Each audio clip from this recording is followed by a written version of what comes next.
Welcome to CultureCast. My name is Sister Mary Michael, and I'm a Dominican Sister of Mary, Mother of the Eucharist. You may have seen us, as we are located all around the world. Following in the footsteps of St. Dominic, our mission is to be teachers and preachers.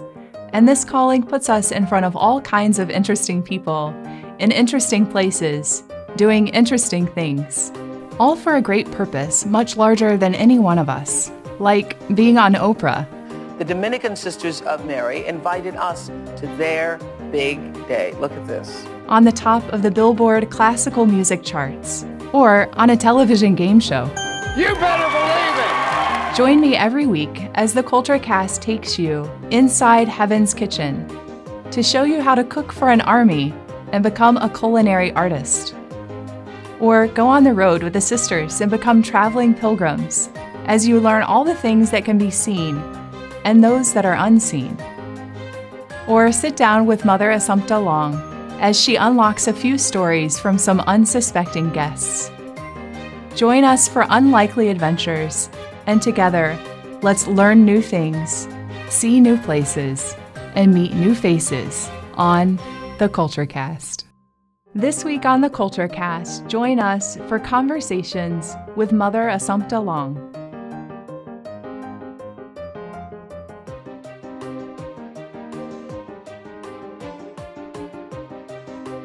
I am particularly excited to have you here, Andy Arena.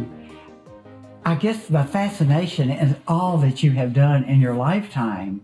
And I see you here with a big smile. I don't even see how you could smile with the trauma. I can't, of course, it's always exciting and interesting to me. So I want to hear from you. And then I understand that Sister has assigned you prudence. Yes. Now, I don't know how this is going to go together with all you've done. I would be the most imprudent people if I had your job, but just tell us something about your history and all that you've been involved in. I couldn't believe FBI, terrorist, organized crime, street gangs. I mean, it sounds like a movie. I should write a book. People tell me I should write a book someday. I'm sure. But so I'm originally from Detroit, Southwest Detroit. Oh, that's good. Went to St. Gabriel's. I was taught by the Dominicans. I went to high school at Gabriel Richard in Riverview. I went to Central Michigan and earned my Bachelor of Science in History. Did a little time at Cambridge working on some history graduate work. And then came back and went to the University of Detroit for law school. And I had no intention of ever practicing law. It wasn't something that interested me, but I wanted the training. I wanted the analytical capabilities. And it was something I always wanted to do, but I knew I wanted to go into law enforcement. And the FBI was the perfect fit because they hire attorneys. That is amazing. So I entered on duty with the FBI in 1988. I spent 24 years all over the United States, 10 moves in 24 years. And I was able to get a lot of experience. And people ask me, why did you go into the FBI? And I always say that to me, it was a calling. I think as you we're all called to something in life. Most people, unfortunately, I don't think ever find that calling or don't follow that calling. Yeah. And I think I was very fortunate because I enjoyed every moment of that career. It was a wonderful career. And I started as a public servant. My job was to be a public servant, to uphold and defend the Constitution of the United States, and to be the guy who protected the people who couldn't protect themselves. And that's the way I viewed the job. That's great. So I spent 24 years with the FBI, and as you said, I worked counterterrorism, gangs in Los Angeles, terrorism. When I saw that, I thought, oh my goodness, what are some of the exciting things? How do you deal with that? I mean, street gangs. It was the violence. You know, when I looked at it, Sister, whatever I was working, the criminals that I was targeting, you treat them. I always treated people with dignity and respect. Good. And it comes back to you, I think, tenfold. You don't elevate or escalate a situation. You go in and you do the job the right way. You treat people well. You treat people with respect. And good things happen, and that kind of is the way I did my career, conducted myself, and that's what the people who worked for me. That's how I expected them to conduct themselves.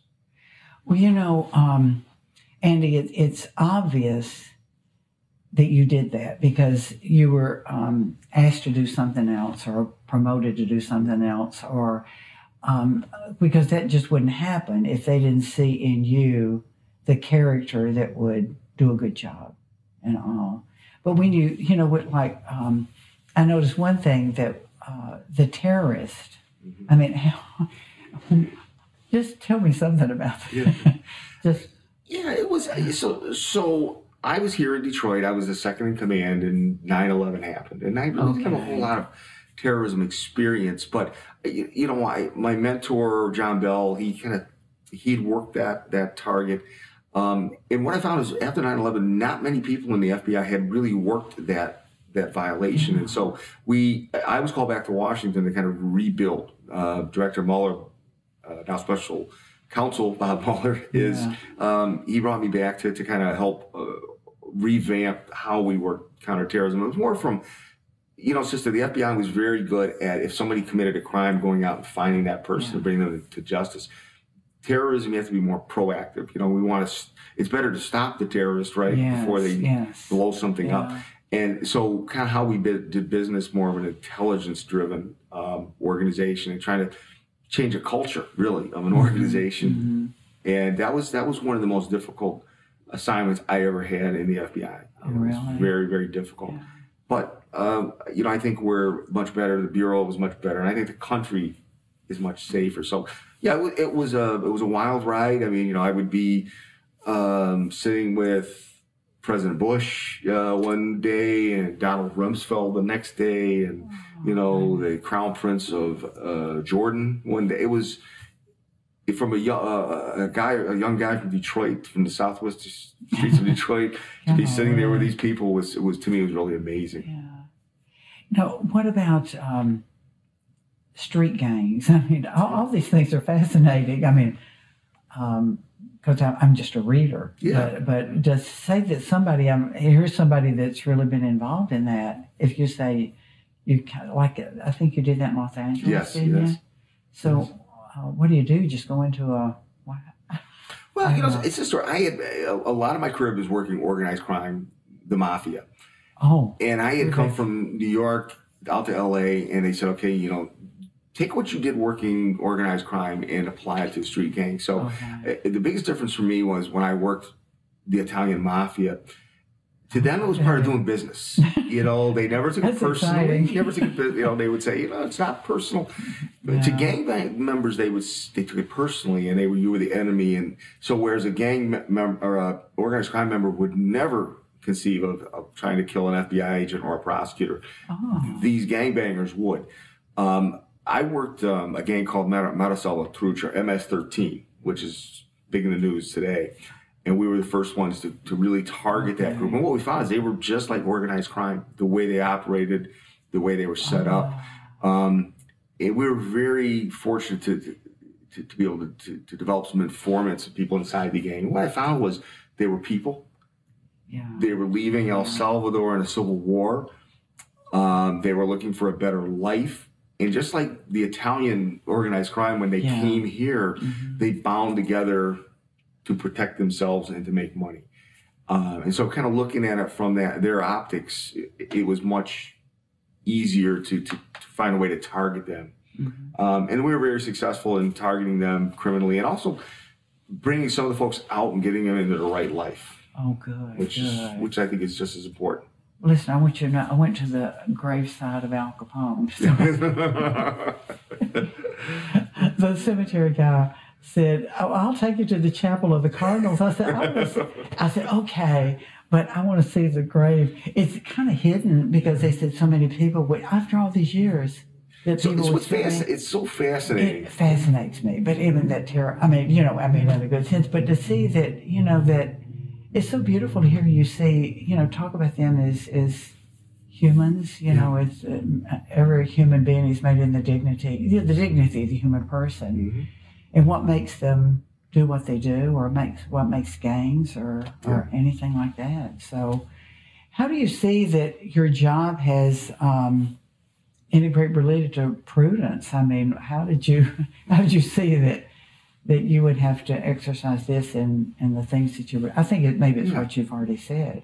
Well, I think, sister, I think that to be successful at anything in life, I think you have to be well trained.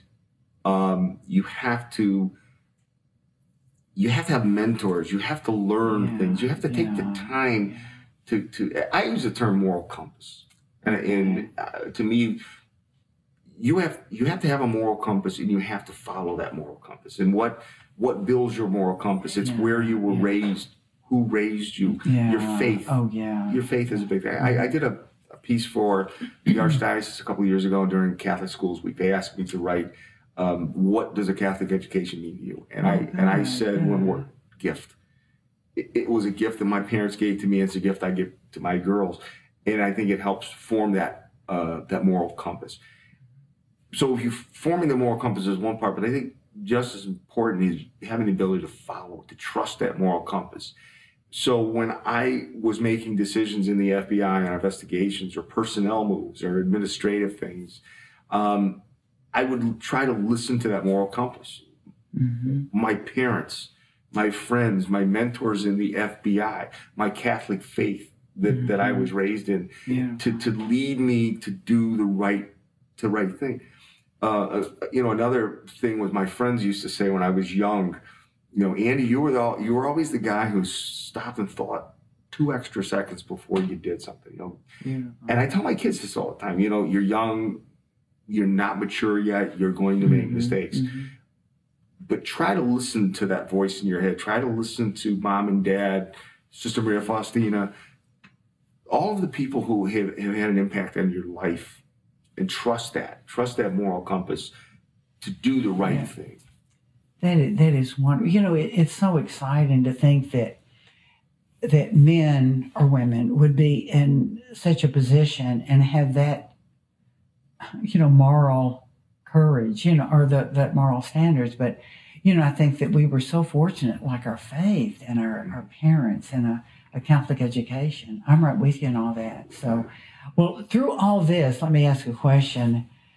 Your wife, was she just worried about you, or? She's a saint. I was going to say, I can't imagine what she would be like when you were doing what you were doing. So she must be a remarkable woman. She's a saint. I always say she's a much better person. She's part of my moral compass. She's my conscience in a certain way. There were things, I don't want to say that I ever hid anything from my wife, but some of the things like working gangs in LA, sure. I just didn't bring that home. Oh, of course. And I remember we were at all my squad mates were together one time, and they started talking about different things. And my wife actually worked for the FBI for a short period, so she kind of knew. But they're talking about certain things that happened on the job, and I'm looking at it, I'm like, guys, stop. Don't worry the wives. But you need that support. You need somebody to be able to take care of business at home, and somebody who's supportive. And I think just as importantly, somebody to tell you when you're wrong. Good. Now, how old are your children? I see. I got a sophomore in high school, and a 8th grader at Spiritual Saints Academy, Plymouth. Okay. So, you think they probably don't? Do they realize what Dad's? You know what? I've been retired from the FBI, and I've been with the Crime Commission and running the Flint water investigation. So I'm kind of back in the criminal investigation.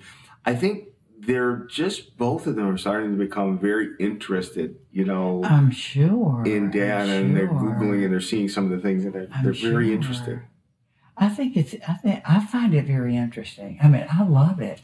I love to read about the mafia and I don't know what, it's kind of exciting, but I think, what is wonderful to hear people like you to look at it from a little different angle, to say that you were interested in those young people that were in gangs, or you were interested in, it's beautiful to hear that instead of just going in with your gun and, that's wonderful. Since you talking about the mafia, and I remember I did some interviews of a bunch of the mafia turncoats, the people who had ratted out their fellow. Yes. And you just listening to them and getting to know them, and some of them, the psychological actors, some of them were just sociopaths. Oh yeah. And the way they were able to